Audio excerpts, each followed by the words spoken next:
नमस्कार, आप देख रहे हैं भारत 24। आपके साथ मैं हूं पलक प्रकाश। बड़ी खबर आपको बताएंगे। सीएम धामी सरकार के 3 साल पूरा होने पर कार्यक्रम। सीएम धामी का रुद्रपुर में कार्यक्रम से पहले सीएम धामी ने रोड शो भी किया और रोड शो के बाद सीएम धामी का संबोधन। तो ये बड़ी जानकारी है। सीएम धामी जो कि सरकार के 3 साल पूरा होने पर कई सारे कार्यक्रम में सम्मिलित हो रहे हैं और आज फिलहाल रुद्रपुर में कार्यक्रम। भाइयों बहनों, इन 3 वर्षों में आदरणीय प्रधानमंत्री श्री नरेंद्र मोदी जी के मार्गदर्शन में हमारी सरकार ने प्रदेश में सेवा, सुशासन और विकास की एक नई गाथा लिखने का प्रयास किया है। हमने अपने कार्यकाल में एक और जहां शहरों से लेकर सुदूरवर्ती क्षेत्रों तक सड़कों से जोड़ने का प्रयास किया है, वहीं उड़ान योजना के माध्यम से प्रदेश के लगभग दर्जन भर नगरों के लिए हेली सेवा की शुरुआत कर प्रदेश की एयर कनेक्टिविटी को भी मजबूती प्रदान किया है। इसी प्रकार हमने प्रदेश में शिक्षा, स्वास्थ्य, पेयजल एवं खेल सहित सभी प्रमुख क्षेत्रों का इंफ्रास्ट्रक्चर मजबूत करने की दिशा में निरंतर कार्य किया है। इसके साथ ही हमने उद्योग, पर्यटन, आयुष, खाद्य प्रसंस्करण सहित विभिन्न क्षेत्रों में लगभग 30 से भी अधिक नीतियों को लागू कर प्रदेश के विकास को गति प्रदान करने के साथ ही रोजगार के अवसर सृजित कर पलायन की समस्या से निपटने की दिशा में भी काम किया है। इस बीच हमारे साथ हरीश, हमारे संवाददाता, जुड़ चुके हैं। हरीश, जिस तरह की तभी हमने सुना भी सीएम धामी को अपनी तमाम विकास योजनाओं का जिक्र उनके द्वारा किया गया। 3 साल पूरा होने पर सरकार के अलग अलग कार्यक्रम हो रहे हैं और आज कार्यक्रम रुद्रपुर में।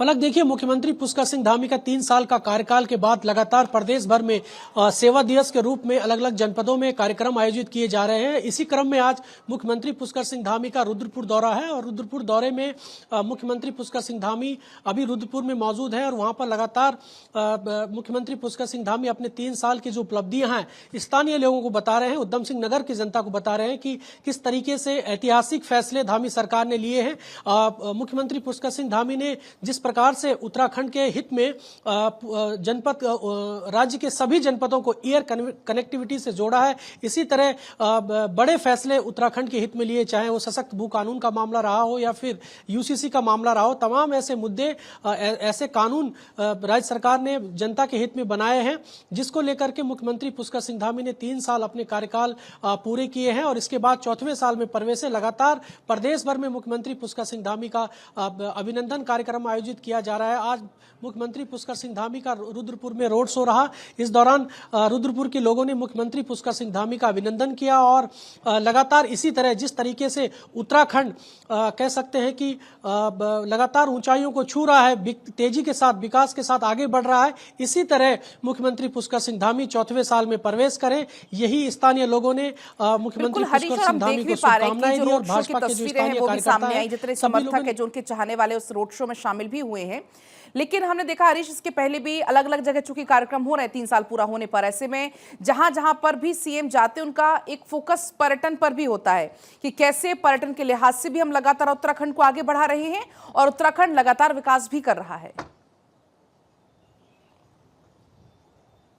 बिल्कुल स्वाभाविक तौर पर मुख्यमंत्री पुष्कर सिंह धामी ने इस बात को लेकर के फोकस किया है कि शीतकालीन यात्रा जो उत्तराखंड की आर्थिकी का सबसे बड़ा जरिया है, चारधाम यात्रा। चारधाम यात्रा में मुख्यमंत्री पुष्कर सिंह धामी चाहते हैं कि शीतकालीन यात्रा न जो है 12 महीने यहाँ पर चलती रहे, न सिर्फ ग्रीष्मकालीन यात्रा बल्कि शीतकालीन यात्रा। इसके लिए बाकायदा यहाँ पर नरेंद्र मोदी हर्षिल गांव में पहुंचे थे और मुखवा में जहां पर गद्दी स्थल है मां गंगा का, वहां पर प्रधानमंत्री नरेंद्र मोदी पहुंचे।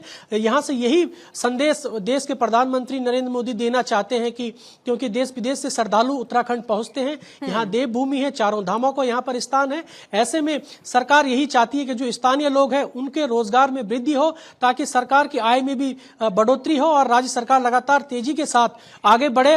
यही नहीं बल्कि सरकार की जो योजनाएं चल रही है, जो जनहित में योजनाएं। आप बने रहिएगा हरीश हमारे साथ, आगे भी आपसे अपडेट लेंगे क्योंकि इसी बीच एक और बड़ी खबर मिल रही है देहरादून से, जहां पर STG achievers award award ceremony में शामिल हुए सीएम धामी। इस दौरान 16 एसडीजी अचीवर्स को सम्मानित किया गया और सीएम धामी ने ही इनको सम्मानित किया। तो बड़ी जानकारी और ये तस्वीरें भी वहां से सामने आई हैं। एसडीजी अचीवर्स अवार्ड सेरेमनी जिसमें सीएम धामी शामिल हुए और सीएम धामी के हाथों ही सभी को सम्मानित किया गया। ये ऐसे लोग जिन्होंने उत्कृष्ट कार्य किए, उत्कृष्ट कार्यों के लिए सम्मानित किया जा रहा है सीएम धामी के द्वारा।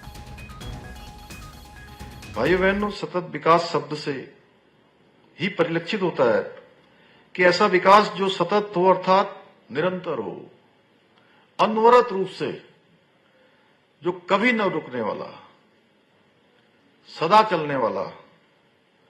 और क्योंकि निरंतर विकास के द्वारा ही हम सभी समस्याओं का समाधान कर सकते हैं। सतत विकास भविष्य की पीढ़ियों की जरूरतों से समझौता किए बिना वर्तमान की आवश्यकताओं को पूरा करते हुए संतुलित विकास को सुनिश्चित करता है। मेरा मानना है कि हमें उत्तराखंड में इकोलॉजी, इकोनॉमी के बीच संतुलन बनाए रखते हुए कार्य करना होगा और पर्यावरण और विकास एक दूसरे के पूरक हैं और एक के बिना दूसरा अधूरा है। हरीश बने हुए हैं हमारे साथ लगातार। हरीश, अभी हमने सुना भी सीएम धामी को यहां पर विकास का जिक्र उनकी तरफ से यहां पर किया गया और साथ ही साथ एसडीजी अचीवर्स अवार्ड में तमाम लोगों को सम्मानित करते हुए भी नजर आए यहां पर। पलक देखिए, मुख्यमंत्री पुष्कर सिंह धामी ने आज एसडीजी यानी कि जो सस्टेनेबल डेवलपमेंट गोल्स है उस क्षेत्र में जो उत्कृष्ट कार्य करने वाले लोग हैं उन लोगों को मुख्यमंत्री पुष्कर सिंह धामी ने आज मुख्य सेवक सदन में सम्मानित किया है। और ऐसे लोग खासतौर पर देहरादून, उत्तरकाशी और नैनीताल, ऐसे 3 जनपद है जिन्होंने प्रथम, द्वितीय और तृतीय स्थान हासिल किया है, जिसमें प्रथम स्थान पर नैनीताल, द्वितीय स्थान पर देहरादून और तृतीय स्थान पर उत्तरकाशी रहे हैं। इन जिलों के जो महिला मंगल दल के लोग हैं, जो स्वयं सहायता समूह के लोग हैं, जिन लोगों ने जो ये चाहते हैं कि सीधा सीधा लाभ लोगों को मिले, ऐसे लोगों को मुख्यमंत्री पुष्कर सिंह धामी ने सम्मानित किया है ताकि जो केंद्र की और राज्य सरकार की संयुक्त योजनाएं चल रही है उस योजनाओं से सीधा लाभ लोगों को मिल सके, ग्रामीणों को मिल सके। लगातार मुख्यमंत्री पुष्कर सिंह धामी इस बात का जिक्र करते आए हैं कि सरकार की योजनाओं से कोई भी व्यक्ति कह सकते हैं वंचित न रह जाए। ऐसे लोगों को आगे लाना होगा और ऐसे लोगों को सरकार प्रत्येक वर्ष यहाँ पर सम्मानित करती है ताकि सरकार की योजनाओं से कोई भी व्यक्ति वंचित न रहे। जी बिल्कुल हरीश, और अंतिम समय तक पंक्ति के अंतिम स्थान पर जो व्यक्ति खड़ा है उस तर भी एक एक योजना का लाभ पहुंचे, इसको लेकर भी लगातार सीएम की तरफ से ये कोशिश होती है।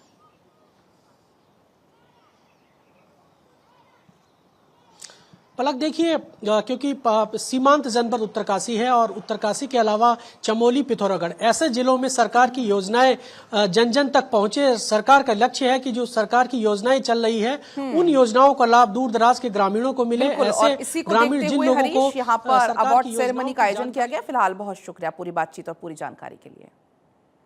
और इस बीच एक और बड़ी खबर आपको बता देते हैं, उत्तराखंड सरकार के प्रदेश भर में अवैध रूप से संचालित मदरसों पर भी कार्रवाई की जा रही है। इसको लेकर संत समाज ने सरकार का खुले तौर पर समर्थन किया है। शांभवी आश्रम के परमाध्यक्ष स्वामी आनंद स्वरूप ने इस पहल को सराहनीय बताते हुए कहा कि सरकार को इस मुहिम को सख्ती से जारी रखना चाहिए। देखिए, क्या है कि उत्तराखंड की स्थिति अति भयावह है।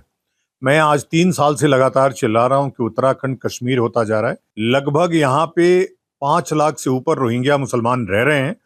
3 लाख से ऊपर की लिस्ट में दे चुका हूं, लेकिन उस पर कोई कार्रवाई नहीं हो रही है। और मदरसा मुक्त उत्तराखंड सबसे पहले बनना चाहिए। अगर ये कार्रवाई कर रही है सरकार तो यह स्वागत योग्य है। माननीय मुख्यमंत्री जी का बहुत धन्यवाद है कि देर आए दुरुस्त आए। हाँ, लेकिन अगर ये अपूर्ण रह गई तो फिर वही वेरिफिकेशन ड्राइव वाली हालत हो जाएगी। और खबर हरिद्वार से है, जहां पर स्वास्थ्य विभाग ने विशेष टीकाकरण अभियान शुरू किया है। आज से लेकर गुरुवार तक चलने वाले इस अभियान के तहत आंगनवाड़ी केंद्रों में टीकाकरण शिविर का आयोजन किया जाता है। इस अभियान का मुख्य उद्देश्य 12 घातक बीमारियों से बचाव के लिए बच्चों और गर्भवती महिलाओं को टीके लगाना है। खासतौर पर वो लोग जो किसी कारणवश पिछले टीकाकरण सत्र में छूट गए थे, उन्हें इस अभियान के जरिए संरक्षण प्रदान किया जाएगा। स्वास्थ्य विभाग के अनुसार इस विशेष अभियान में निमोनिया, खसरा, डिप्थीरिया, पीलिया, टीबी और पोलियो जैसी गंभीर बीमारियों के खिलाफ टीके लगाए जाएंगे।